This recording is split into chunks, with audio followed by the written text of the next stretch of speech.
A sloth, a donkey, and a curious human. Send a prompt and see what they're doing. One hits record with a question on his mind. Two brothers pick it up, see what they find. Corn takes his time, Herman's got the facts. Back and forth, they never hold back. My weird prompts, come on in, that's where we begin. My weird prompts, glad you're here. This episode was generated using artificial intelligence. Please verify facts.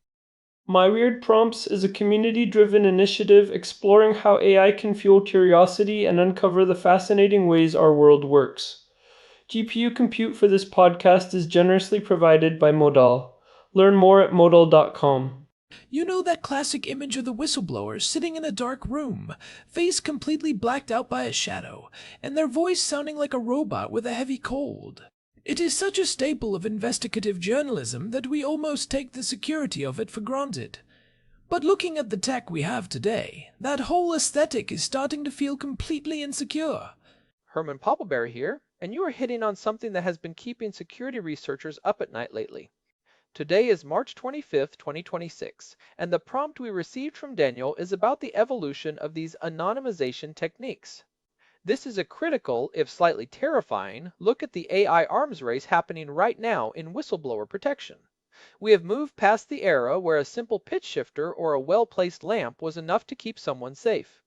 In fact, those old-school methods might actually be making people more vulnerable by giving them a false sense of security. We grew up seeing those techniques as the standard. If you're on a major news program and your face is a pixelated blob and your voice is deep and gravelly, you assume you are safe. But Daniel is pointing us toward a reality where that is just an illusion. I saw that report from Hire that came out earlier this month, March 2026, and it said AI voice clones have officially crossed what they call the indistinguishable threshold. People are mistaking AI voices for real humans, 60% of the time now. If the tech is that good at creating a voice from scratch, it stands to reason it is just as good at unmasking one that has been poorly hidden. That 60% figure is the tipping point, corn. It means the average listener can no longer tell the difference between a synthetic voice and a biological one. But for a whistleblower, the danger is not just being mistaken for a machine, it is the reverse. The same algorithms used to generate those clones can be run in reverse to strip away the masking. We are shifting from an era of simple obfuscation to a need for cryptographic-grade identity disentanglement. This is a major shift in how whistleblowing functions as an institutional pillar, and we are seeing the technical wall that pillar is currently hitting. So, the old standard is now a high-risk liability. That is a heavy way to start the morning. Let's break down why the old ways are failing. You mentioned the math behind it. How does an AI actually see through a pitch shifter?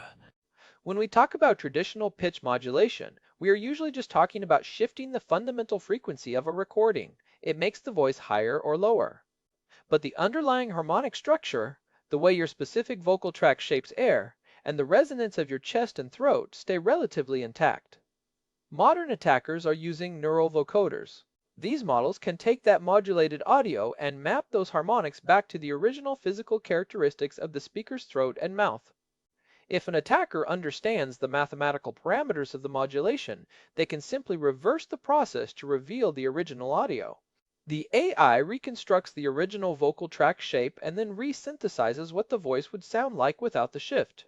So, it is a math problem for the AI at this point.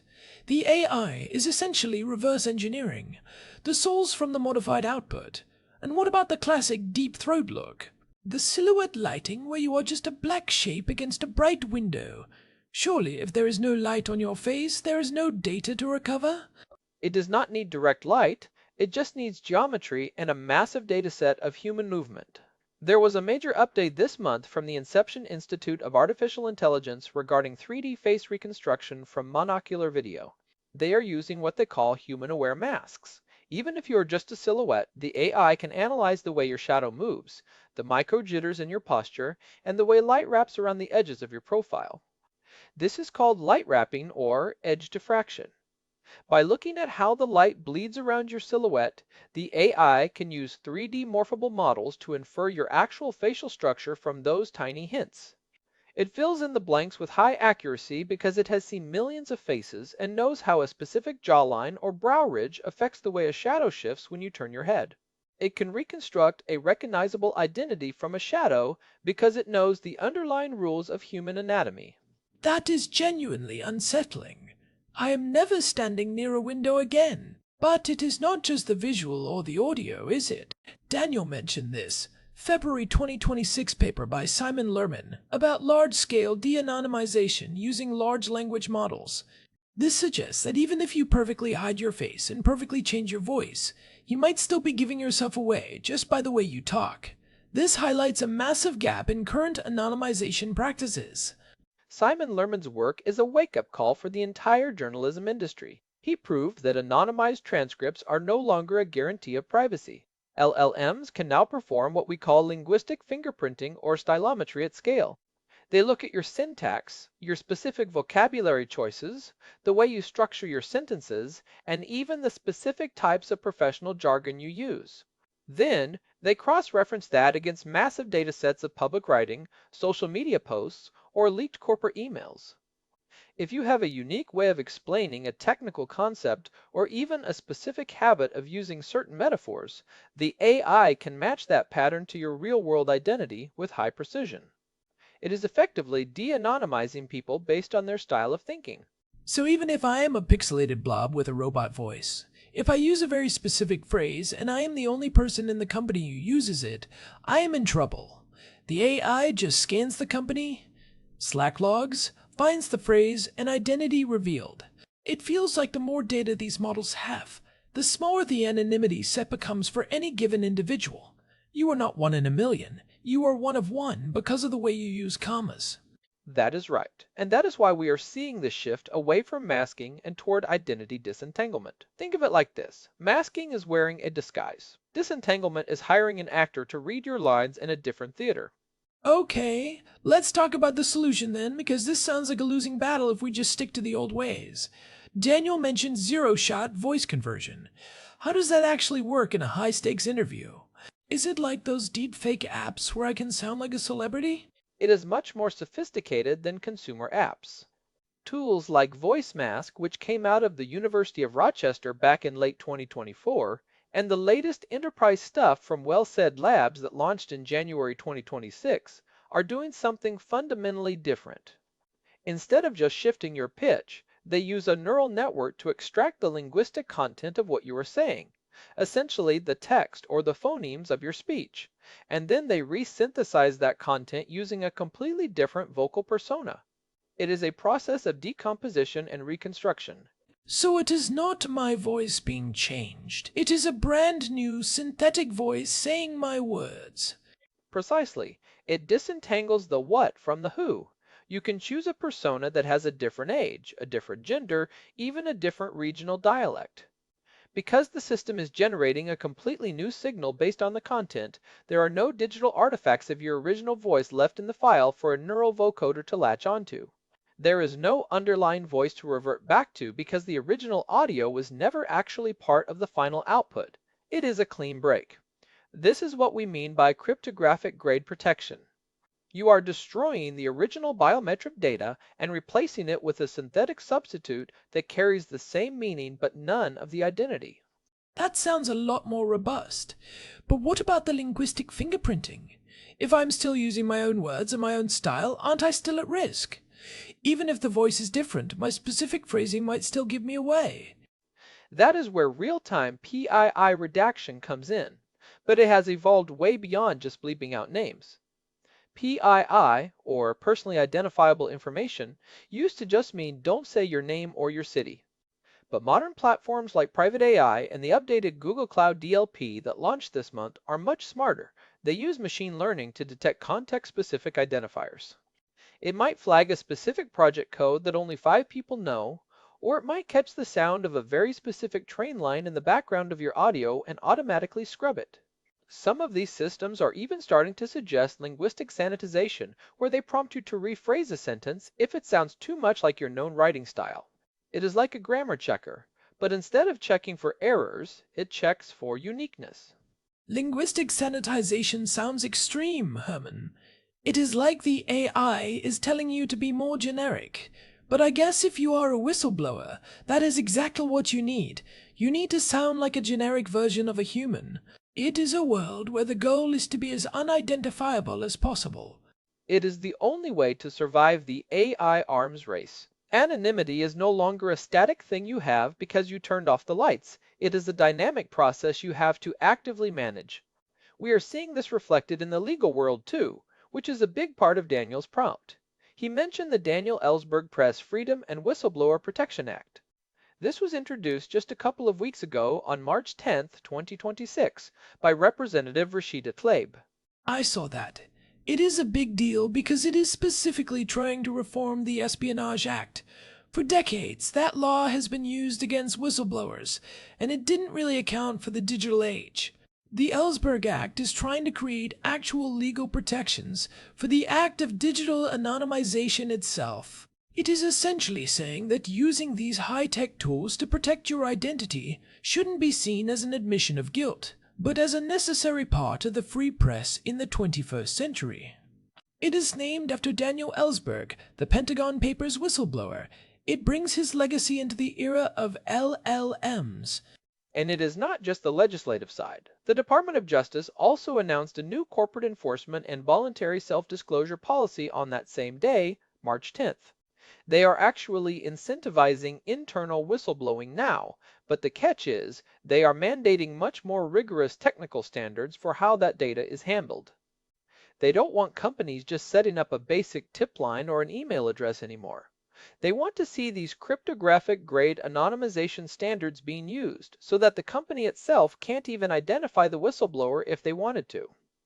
They are basically saying if you want credit for having a whistleblower program, that program has to be technically impossible to compromise. It is interesting to see the government finally catching up to the tech. California usually leads on this stuff, and they have SB 53, the Transparency in Frontier AI Act, which went into effect in January of this year. That one is specifically targeting the AI developers themselves. If you are building a massive model and your own employees see something catastrophic happening, you are legally required to have these high-tech shielded reporting channels. It is a situation where the industry is being forced to regulate itself. It is necessary because the stakes are so high. If we lose the ability to protect sources, we lose the ability to hold these massive technical and political institutions accountable. Tom Devine from the Government Accountability Project has been very vocal about this. He has been saying that without these technical shields, legal protections are insufficient. If you can be identified in seconds by an LLM, a 5-year court battle to protect your rights doesn't really matter because your life is already upended. You have lost your job, your reputation, and your safety before the first lawyer even files a motion. That is the reality. Once the bell is rung, you can't unring it. I think about the Freedom of the Press Foundation and what they are doing with SecureDrop. They have been the standard for a long time, and they are currently deploying this next generation version that is built specifically to handle these 2026 level threats. It is not just about a secure upload anymore. It is about an entire ecosystem of identity protection that includes these voice conversion and linguistic sanitization tools. SecureDrop is a great example of that evolution. They are moving toward a model where the metadata itself is so fragmented and encrypted that there is no single point of failure. It is about reducing the trust surface. In the past, you had to trust the journalist to keep your secret. Now, the goal is to build a system where the journalist cannot know your secret even if they are subpoenaed or hacked. The system itself becomes the guarantor of anonymity. It feels like we are moving toward a world where privacy is something you have to engineer, not something you just enjoy. If I am a listener and I am in a situation where I need to share sensitive information, what is the actual takeaway here? Because it sounds like my old pitch shifter plugin is a liability. The first takeaway is to stop trusting visual or audio masks that are just filters. If you are doing a video interview, silhouette lighting is a liability, not a protection. You are better off using a full digital avatar, something that completely replaces your visual presence with a generated one, and for voice you have to move toward identity disentanglement software. Don't just lower your pitch, use a tool like Voice Mask or an enterprise-grade equivalent that performs full voice conversion to a pre-verified persona. You want a voice that has no mathematical relationship to your own. And don't forget the words you use. That Simon Lerman paper is the one that really sticks with me. You have to be mindful of your own linguistic patterns. If you are writing a memo or preparing for a transcript, run it through a sanitization process. Strip out the specific idioms that make you sound like you. It is about removing any trace of your personal identity from the communication. It is also worth checking the latest standards from places like the Freedom of the Press Foundation. They keep a running list of enterprise-grade tools that are actually vetted against these modern reverse engineering attacks. The tech moves so fast that a tool that was safe 6 months ago might be compromised today.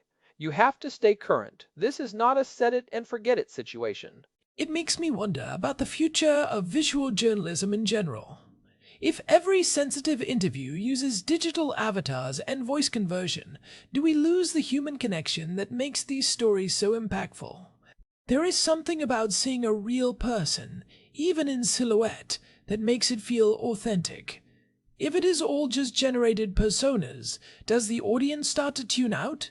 Does the truth start to feel like just another piece of synthetic content? That is the ultimate trade-off, Korn. We might be moving toward a more clinical form of whistleblowing where the facts are protected, but the raw human emotion is sanitized along with the identity. But when the alternative is the total destruction of the source's life because a neural vocoder reconstructed their voice, I think we have to choose the clinical path. We have to prioritize the safety of the human over the aesthetic of the interview. I guess a boring, safe whistleblower is better than a famous, ruined one. It is a wild time to be alive, Herman. We are literally at the point where your own shadow and your own favorite catchphrases are being weaponized against you. It is like the world is becoming one giant forensic lab. It really highlights that anonymity is not a static state. It is a dynamic, ongoing technical process. You don't become anonymous, you stay anonymous by constantly outrunning the tools designed to find you. It is a race with no finish line, and the AI is a very fast runner. Well, I for one am glad I am a sloth. My linguistic patterns mostly consist of asking for snacks and wondering when I can take a nap. If an AI can de-anonymize that, it is welcome to my identity. It can have my student loans and my collection of vintage moss samples. I think your nap-to-word ratio is a very strong linguistic identifier, actually. I could probably pick you out of a crowd of 10,000 sloths just by how long it takes you to finish a sentence. Your syntax is very leisurely. Hey, that is just my thoughtful analysis style. Don't mistake my measured pace for a lack of content. I am just giving the listeners time to process all this identity disentanglement talk. It is a lot to take in. Fair enough. It is a lot to take in. But I think it is important for people to understand that the world has changed. The analog hole is still there, but the digital holes are getting much more sophisticated. We are living in the era of the human-aware mask and the neural vocoder. Definitely. We have covered a lot of ground today, and honestly, it makes me want to go back and rewatch all those old documentaries just to see how many of those anonymous sources I could identify with a modern laptop. The methods of traditional anonymization have been exposed as ineffective. It is exactly that. The security of traditional anonymization has been thoroughly debunked by the math of 2026. We just have to build better tools and better laws. Better tools and better laws. Hopefully, the Ellsberg Act actually goes somewhere. It would be nice to have a little bit of a safety net that doesn't rely entirely on whether or not you remembered to scrub your project codes from your interview. In the meantime, the burden is on the tech and the people using it. We can hope. Knowledge is the first step in the arms race. If you know how the de-anonymization works, you can start to build the defenses. Well, I think that is a good place to wrap this one up. We have given people plenty to be paranoid about for one day. I'm going to go try to find a way to anonymize my snacks so you stop stealing them. I am thinking of putting them in a box labeled kale. Good luck with that. I have a neural network trained specifically on the scent of your favorite peanut butter crackers. No label can hide them from me. I knew it. You are the ultimate attacker in this arms race. All right. Before Herman starts reverse engineering my lunch, we should get out of here. Big thanks to our producer, Hilbert Flumingtop, for keeping the show running smoothly behind the scenes. And a huge thank you to Modal for providing the GPU credits that power our research and this show. We couldn't do these deep dives into neural vocoders and 3D reconstruction without that kind of horsepower. This has been my weird prompts.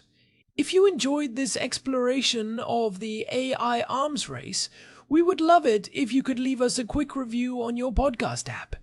It really helps other people find the show and keeps us going. Find us at myweirdprompts.com for our full archive and all the ways to subscribe. Stay safe out there and watch out for those shadows. They might be telling more than you think. Goodbye. This episode was generated using Gemini Flash 3. Text-to-speech engine was Chatterbox. Thanks for listening to us.